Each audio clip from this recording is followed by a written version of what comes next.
என் அன்பு சகோதர சகோதரிகளே, நமது கடவுளும் உலக இரட்சகருமாகிய இயேசு கிறிஸ்துவின் ஈடு இணையற்ற நாமத்தினாலே உங்கள் ஒவ்வொருவரையும் அன்போடு கூட வாழ்த்தி வரவேற்கிறேன். கடவுள் உங்கள் ஒவ்வொருவரையும் ஆசீர்வதிப்பாராக, பாதுகாத்து நடத்துவாராக. நான் யார்? ஊம் ஐ ஆம். நான் யார்? இது கேட்க வேண்டிய கேள்வி. அதாவது மற்றவங்க இந்த கேள்வி கேட்டு பதில் சொல்றதை விட கிறிஸ்தவர்களால் முதலாவது இந்த கேள்வியை கேட்க வேண்டிய அவசியம் இருக்கிறது. காரணம், ஏன் கிறிஸ்தவர்கள் நான் யார் என்ற இந்த கேள்வி கேட்கணும்னா, இன்றைக்கு கிறிஸ்தவர்கள் தான் என்ன சொல்லி கொண்டிருக்கிறாங்கன்னா, நான் தான் நிறையா சபைக்கு காணி கொடுக்குறேன், நான் தான் நிறையா சபையில் ஊழியம் செய்கிறேன், நான் தான் நிறையா மிஷினரி ஊழியர்களை தாங்குகிறேன், மிஷினரி ஸ்தாபனங்களை தாங்குகிறேன், நான் தான் நிறைய நல்ல செயல்களை நிறையா உதவிகளை மற்றவர்களுக்கு பண்ணுறேன் அப்படின்னு சொல்லி கொண்டிருப்பார்கள். இதெல்லாம் ரொம்ப அவசியம்தான். கடவுள் விரும்புகிற காரியம் கூட இதுதான். ஆனால் நாம் ஒன்றை அறிந்து கொள்ள வேண்டும். இப்படிப்பட்ட அநேக நல்ல செயல்களை அல்லது நல்ல காரியங்களை அல்லது நல்ல சமுதாய பணிகளை அல்லது ஆலயங்களுக்கு உதவி செய்வது, ஆலயங்களுக்கு கொடுப்பது, ஆராதனைகளில் பங்கு கொள்வது, ஊழியங்களை தாங்குவது, ஊழியங்களுக்கு கொடுப்பது, தசபாகங்களுக்கு கொடுப்பது எல்லாமே கடவுளுக்கு பிரியமாக இருந்தாலும் கடவுள் இவைகளுக்கு முன்பாக எதிர்பார்க்கின்ற சில காரியங்களை நாம் அறிந்து கொள்வது மிக மிக மிக முக்கியமானது. இதெல்லாம் ரொம்ப அவசியம்தாங்க. கிறிஸ்துவ வாழ்க்கைக்கு ரொம்ப அவசியம். ஆவிக்குரிய வாழ்க்கை என்று சொல்லுகிறவர்களுக்கு இது ரொம்ப அவசியம். ஆனால் இவைகளை காட்டிலும் இவைகளை செய்கிறவருடைய வாழ்க்கையிலே கடவுள் எதிர்பார்க்கிற காரியங்கள் என்ன என்பதை நாம் அறிந்து கொள்வது மிக மிக முக்கியமானது. இத்தனை காரியங்களை அல்லது இத்தனை ஊழியர்களை செய்கிறேன்னு சொல்லி கொண்டிருக்கிறோமே, இவைகளை செய்கிறவைகளை நாம் யாராய் இருக்கிறோம், நாம் எப்படி இருக்கிறோம், நாம் எப்படி வாழ்ந்து கொண்டு இவைகளை செய்கிறோம் என்று சொல்லி கடவுள் மிகவும் அவசியமாக எதிர்பார்க்கின்றார். ஆகவே அதை நாம் முதலாவது அறிந்து கொள்ள வேண்டும். கடவுளுக்கு நிறைய நல்ல செயல்களை செய்வது நல்லதுதான். ஆனால் முதலாவது கடவுள் நம்முடைய வாழ்க்கையில எதிர்பார்க்கிற முதலாவது ஒரு காரியம் என்ன தெரியுமா? இத்தனை நல்ல செயல்களை செய்கிற நான் யாரா இருக்கிறேன், நான் யாராய் இருந்து கொண்டு இந்த நல்ல செயல்களை செய்து கொண்டிருக்கிறேன், கடவுளுக்கு காணிக்கை கொடுத்து கொண்டிருக்கிறேன், கடவுளுடைய ஊழியர்களுக்கு உதவி செய்து கொண்டிருக்கிறேன், மிஷினரிகளை தாங்கி கொண்டிருக்கிறேன், மிஷினரி ஊழியர்களை நேசிக்கிறேன், தசமமாக கொடுக்கிறேன், ஆலயங்களுக்கு தவறாம போகிறேன், ஊழியர்களில் பங்கு பெறுகிறேன் என்று சொல்லி கொண்டிருக்கிறேன். நான் யாராய் இருக்கிறேன்? ரொம்ப முக்கியமான கேள்வி. இத்தனை பக்தியான செயல்களை நான் செய்து கொண்டிருந்தாலும் எந்த நோக்கத்தின் அடிப்படையில் நான் செய்கிறேன் அப்படி என்றால் நான் யார்? என கருமையான சகோதர சகோதரிகளே, இதுதான் கடவுள் நம்முடைய வாழ்க்கையில விரும்புகிற காரியம், எதிர்பார்க்கிற காரியம். என் அன்பு சகோதர சகோதரிகளே, நான் யாராய் இருந்து கொண்டு இந்த நல்ல செயல்களை செய்து கொண்டிருக்கிறேன்? பாவத்திலிருந்து விடுதலை பெற்றிருக்கிறேனா? நான் ரட்சிக்கப்பட்டிருக்கிறேனா? நான் உண்மையாய் மனம் திரும்பி இருக்கிறேனா? நான் உண்மையாய் பிள்ளையாய் மாறி இருக்கிறேனா? என் வாழ்க்கை கடவுளுக்கு பிரியமாய் இருந்து கொண்டு வாழ்ந்து கொண்டிருக்கிறேனா? இப்படிப்பட்ட கேள்விகளை நாம் கேட்டு நம்மை சரி செய்து கொண்டு இந்த காரியங்களை செய்வதுதான் கடவுளுக்கு பிரியமான ஒரு காரியம். அதுதான் வேதத்தில் வாசிக்கிறோம். 1 யோவான் 1ஆம் அதிகாரம் 7ஆம் வசனத்திலும், எபேசியர் 1ஆம் அதிகாரம் 7ஆம் வசனத்திலும், யோவான் 1:12 நாம் வாசிக்கிறோம். ஆவிக்குரிய அனுபவங்களை உடையவனாய் நான் இருக்கிறேனா? கடவுளுக்காக பக்தியான காரியங்களை செய்கின்றவர்கள் கடவுளுக்கு பிரியமாய் இருக்கிறதா?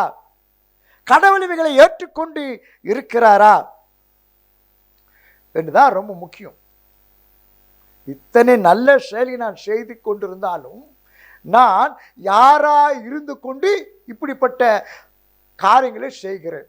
உண்மையிலே நான் பாவத்திலிருந்து விடுதலை பெற்று ரட்சிக்கப்பட்டு மனம் திரும்பி அவருடைய பிள்ளையாய் வாழ்ந்து கொண்டு இந்த நல்ல செயல்களை செய்து கொண்டிருக்கிறேனா? அப்பொழுதுதான் கடவுள் இந்த அத்தனை நல்ல செயல்களையும் ஏற்றுக்கொள்வார், அங்கீகரிப்பார். அதன் மூலமாய் நாம் ஆசீர்வதிக்கப்படுவோம். நம்மால் செய்யப்படுகின்ற அத்தனை நல்ல செயல்கள் மூலமாக மற்றவர்களும் ஆசீர்வாதங்களை பெற்றுக்கொள்ள முடியும். இதுதான் ரொம்ப முக்கியம். இதெல்லாம் இல்லாம நாம் என்னதான் நல்ல காரியங்களை செய்தாலும் அது கடவுளுக்கு பிரியமாய் இருக்கவே இருக்காது. ஆகவே கடவுளுக்காக நல்ல செயல்களை செய்து கொண்டிருக்கிற நான் யாரா இருக்கிறேன் என்று சொல்லி அறிந்து கொண்டு தெரிந்து கொண்டு புரிந்து கொண்டு அவைகளை நம்முடைய ஆவிக்குரிய அனுபவங்களாக மாற்றிக்கொண்டு செய்யும் போதுதான் கடவுள் அந்த செயல்களை ஆசீர்வதிப்பார். அவர் விரும்புகிறபடி அது காணப்படும். இரண்டாவதாக, இத்தனை நல்ல செயல்களை செய்கிற நான் எப்படி இருக்கிறேன்? நான் கடவுளுக்காக என்னென்ன நல்ல செயல்களை எல்லாம் செய்கிறேன் என்பதை கடவுள் பார்ப்பதை விட நான் எப்படி இருந்து கொண்டு எப்படி இருக்கிறேன் என்பதை அறிந்து கொண்டு இத்தனை காரியங்களை செய்வதுதான் கடவுளுக்கு முன்பாக அவைகள் நல்ல காரியங்களாக காணப்படும். அதாவது கடவுளுடைய பிள்ளையாக மாறியாச்சு. அடுத்து கடவுள் எதிர்பார்க்கிற காரியம் என்ன? நான் எப்படி இருக்கிறேன் அப்படி என்றால் நம்முடைய வாழ்க்கையிலே கடவுளுடைய சுவாபங்கள் வெளிப்படுகிறதா? நம்முடைய வாழ்க்கையிலே கடவுள் எதிர்பார்க்கிற அந்த சாட்சியுள்ள காரியங்கள் இருக்கிறதா? நான் எப்படி நடந்து கொள்ளுகிறேன்? எப்படி இருக்கிறேன்? நான் எப்படி பேசுறேன்? இதுதான் ரொம்ப முக்கியம். அவருடைய பார்வையிலே இதுதான் ரொம்ப முக்கியமான ஒரு காரியம். அதாவது நல்ல செயல்கள் செய்வதனால மற்றவங்க பார்க்கும்போது என்ன நினைப்பாங்க, இவ்வளோ அருமையாக செய்கிறாரு, இவ்வளோ நல்ல விஷயம் செய்கிறாங்கன்னு சொல்லி மற்றவர்கள் உலக மக்கள் பாராட்டுவார்கள். நல்லது தான். ஆனால் கடவுளுடைய பார்வையிலே நான் எப்படி இருந்து கொண்டு செய்கிறேன்? இப்போ நான் ஒரு நல்ல விஷயத்தை நல்ல காரியத்தை மற்றவர்களுக்கு செய்கிறேனாக்கா அது அவர்களுக்கு ஆசீர்வாதமாக இருக்கணும்னாக்கா அதை விட மேலாக நான் செய்கிறது மூலமாக என்னுடைய வாழ்க்கையில் ஆசீர்வாதம் வரணும்னாக்கா நான் எப்படி இருக்கிறேன், எந்த நிலைமையில் வாழ்ந்து கொண்டு எப்படி நான் வாழ்ந்து கொண்டு செய்கிறேனோ அதன் அடிப்படையில் தான் எனக்கு ஆசீர்வாதம், மற்றவர்களுக்கு அது ஆசீர்வாதமாக மாறும். அதை நாம் அறிந்து கொள்ள வேண்டும். நல்ல செயல்கள் செய்தனால மற்றவருங்க பயன் பெறுவாங்க, ரொம்ப நல்லது. அது மட்டும் இருக்கக்கூடாது. அந்த நல்ல செயல்கள் மூலமாக நன்மை பெறுகிற மக்கள் நம்மை பார்க்கும்போது நம்மிடத்திலே கடவுளுடைய சுவாபங்கள் வெளிப்படுமானால் அவர்கள் அதை அறிந்து கொள்வார்கள். அவர்களும் கடவுளுடைய பிள்ளைகளாக மாறுவதற்கு அது உறுதுணையாக இருக்கும். அதான் ரொம்ப முக்கியம். நல்ல செயல் செய்கிறதுனால அவங்களுக்கு நன்மை கிடைக்கும், அவங்க தேவைகள் சந்திக்கப்படும். அது மட்டும் கடவுள் எதிர்பார்ப்பது அல்ல. நாம் செய்கிற அந்த நல்ல செயல்கள் நான் எப்படி இருந்து கொண்டு செய்கிறேன், நல்ல சுவாபங்கள் மூலமாக நல்லபடியாக வாழ்ந்து கொண்டு நான் அந்த நல்ல செயலை செய்வதனால அவர்கள் ஆசீர்வதிக்கப்படுவார்கள். அதன் மூலமாக நமக்கும் நன்மைகள் கிடைக்கும், நாமும் ஆசீர்வதிக்கப்படுவோம். அதான் ரொம்ப முக்கியம். அதான் வேதம் சொல்லுகிறது, கிறிஸ்துவின் சிந்தையை உடையவர்களாக நாம் இருக்க வேண்டும். அதுதான் ஆவிக்குரிய சிந்தை, ஆவிக்குரிய வாழ்க்கை. கலாத்தியர் 2:20 வாசிக்கிறேன் இல்லையா? அந்த ஆவியின் 9 கனி நமக்குள்ள செயல்படுதா, நமக்குள்ள இருக்கிறதா? அன்பு, தாழ்மை, சாந்தம், பொறுமை, இப்படிப்பட்ட பரிசுத்தம், இப்படிப்பட்ட நல்ல ஒரு ஆவிக்குரிய அந்த சிந்தை நமக்குள்ளே காணப்பட வேண்டும். அப்பொழுதுதான் ஏற்ற பலன் நமக்கு கிடைக்கும். அதுதான் கடவுளுடைய பார்வையிலே ஏற்ற ஒரு காரியமாக மாறும் என்பதிலே சந்தேகம் இல்லை. மூன்றாவதாக, நல்ல செயல்களை செய்கிற நாம் எப்படி வாழ்ந்து கொண்டு இந்த நல்ல செயல்களை செய்கிறோம். சிலர் சொல்லுவாங்க, நான் இப்படிப்பட்ட சமுதாய பணி பண்ணுறேன், சமூக காரியங்களை பண்ணுறேன், ஆலயத்திற்கு நல்ல உதவிகளை செய்கிறேன், மிஸ்டரி ஊழியர்களை தாங்குறேன், ரொம்ப நல்லது. இதெல்லாம் யாரை வேணால் பண்ணலாம். நிறையா இன்றைக்கி உலகத்தில் இருக்கிற உலக மக்களை செய்து கொண்டு தான் இருக்கிறாங்க.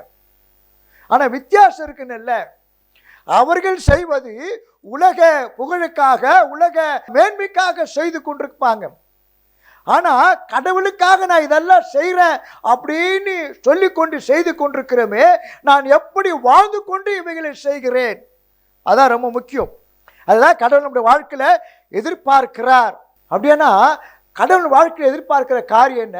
1 கொரிந்தியர் 1:9 அங்கு வேதம் என்ன சொல்லுகிறது? இயேசு கிறிஸ்துக்குள் ஐக்கியமாக இருப்பதற்காக நீங்கள் அழைக்கப்பட்டிருக்கிறீர்கள். எனக்கு அன்பான சகோதர சகோதரிகளே, கடவுளுக்காக நல்ல செயலை செய்கிறேன், சமுதாய பணி செய்கிறேன், நான் சமூக ஆர்வலரே, நான் கடவுளுக்காக நிறைய செய்கிறேன் அப்படின்னு சொல்லி கொண்டிருக்கிற உங்களுடைய வாழ்க்கையிலே கடவுளுக்கு ஏற்ற வாழ்க்கை இருந்து கொண்டு செய்கிறீர்களா? அதான் ரொம்ப முக்கியம். கடவுளுக்கு சாட்சியாய் வாழ்ந்து கொண்டு இந்த நல்ல செயல்களை செய்து கொண்டிருக்கிறோமா? அப்போ நல்ல செயல்களை செய்வதற்கு, நல்ல ஒரு வாழ்க்கையை வாழ்வதற்கு கடவுள் நம்முடைய வாழ்க்கை எதிர்பார்க்கிற காரியம் என்ன? அவரோடு கூட நமக்கு நல்ல ஒரு உறவு இருக்க வேண்டும், ஐக்கியம் இருக்க வேண்டும். அதற்காக தான் நாம் அழைக்கப்பட்டிருக்கிறோம். நமக்கும் கடவுளுக்கும் சரியான ஒரு உறவு ஐக்கியம் இல்லாம மற்றவர்களுக்கு நாம் என்ன நல்ல காரியங்களை செய்தாலும் அதனால அவர்கள் நன்மை பெறுவார்களே தவிர அவர்கள் இயேசுவை அறிந்து கொள்ள மாட்டார்கள். நாமும் இயேசு இல்லாத ஒரு காரியங்களை செய்து கொண்டிருக்கிறோம். எனக்கு அன்பான சகோதர சகோதரிகளே, இப்படிப்பட்ட தேவ உறவோடு தேவ ஐக்கியத்தோடு வாழ்கின்ற அனுபவம் எனக்கு இருக்கின்றதா? கடவுள் முதலாவது நாம் அவரோடு கூட சரியான உறவில் ஐக்கியத்தில் இருந்து கொண்டு இவைகளை செய்கிறோமா? அப்படி செய்யும் போதுதான் நம்மோடு கூட கடவுள் இருக்கிறார் என்ற அந்த சாட்சியுள்ள வாழ்க்கையை நாம் மற்றவர்களுக்கு செய்கிற அந்த நன்மையின் மூலமாக அவர்கள் அறிந்து கொண்டு அவர்களும் கடவுளுடைய பிள்ளைகளாய் மாறுவதற்கு அது உதவி செய்யும். அதுதான் ஆவிக்குரிய சிந்தை, அதுதான் கிறிஸ்துவ வாழ்க்கை, அதுதான் கடவுள் நம்முடைய வாழ்க்கையை எதிர்பார்க்கின்றார். வெறுமனே நல்ல செயல்களை செய்து விட்டு விடுவது அல்ல. அவங்க ஏதோ நாம் செய்கிற நன்மையினால நன்மைகளை பெறுவார்கள் அப்படி என்பது அல்ல. நன்மைகள் பெறுவது வேறு, ஆனால் கடவுளை அறிந்து கொள்வது வேறு. அப்போ நன்மைகளை செய்கிற, நல்ல காரியங்களை செய்கிற, நற்செயல்களை செய்கிற நாம் கடவுள் எப்படி இருக்க வேண்டும் என்று விரும்புகின்றார், நாம் எப்படி வாழுகிறோம், அவரோடு கூட இருக்கிற உறவில் ஐக்கியத்தில் நாம் வளர்ந்து கொண்டிருக்கிறோமா, வாழ்ந்து கொண்டிருக்கிறோமா, சாட்சியுள்ள வாழ்க்கை நமக்கு இருக்கிறதா, இந்த அனுபவங்களோடு நான் இந்த நல்ல காரியங்களை செய்கிறேனா, அதான் ரொம்ப முக்கியம். அப்போ கடவுள் உணர்த்துகிற காரியம் என்ன?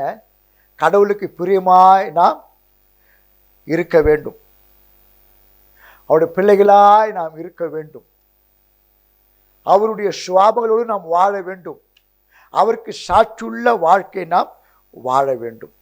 அப்போதுதான் நாம் செய்கிற இத்தனை நல்ல காரியங்கள் மூலமாக, நல்ல செயல்கள் மூலமாக மற்றவர்கள் நன்மை பெறுவது மட்டுமல்ல, அவர்கள் இந்த நல்ல காரியங்களை செய்கிற நம்முடைய வாழ்க்கையின் மூலமாக நமக்குள் இருக்கிற இயேசுவை அவர்கள் அறிந்து கொள்ள முடியும், தெரிந்து கொள்ள முடியும், புரிந்து கொள்ள முடியும், அதன்படி அவர்கள் வாழ முடியும். இந்த அனுபவங்களை தான் ஆண்டவராக இயேசு கிறிஸ்து நம்முடைய வாழ்க்கையை எதிர்பார்க்கின்றார். எனக்கு அன்பான சகோதர சகோதரிகளே, நான் யார்? ஐ ஆம். கடவுளுக்காக அநேக நல்ல காரியங்களை செய்வது நல்லதுதான், நன்மையானது தான். ஆனால் நாம் எப்படி இருக்கின்றோம், நாம் எப்படி வாழ்ந்து கொண்டிருக்கிறோம், நான் யாராய் இருந்து கொண்டு செய்து கொண்டிருக்கிறேன், என்பதை நாம் ஆராய்ந்து பார்த்து நம்மை சரி செய்து கொண்டு நாம் இத்தனை நல்ல செயல்களை செய்யும்போது தான் நமக்கும் ஆசீர்வாதம், நன்மைகளை பெறுகிற அவர்களுக்கும் ஆசீர்வாதம், அவர்கள் நம்முடைய வாழ்க்கையின் மூலமாக இயேசுவை அறிந்து கொள்ள முடியும். அதுதான் சுவிசேஷ பணி, அதுதான் சுவிசேஷ ஊழியம். அதற்காக தான் இயேசு நம்மை அழைத்திருக்கிறார். அதை நாம் செய்வோம். கடவுள் நமக்கு நிச்சயமாய் உதவி செய்வார். இப்படிப்பட்ட அனுபவங்களை பெற்றுக்கொள்ள நாம் கடவுளை தேடி அவருடைய சமூகத்தில் வருவோம். கடவுள் உங்களை ஆசீர்வதிப்பாராக. ஆமென்.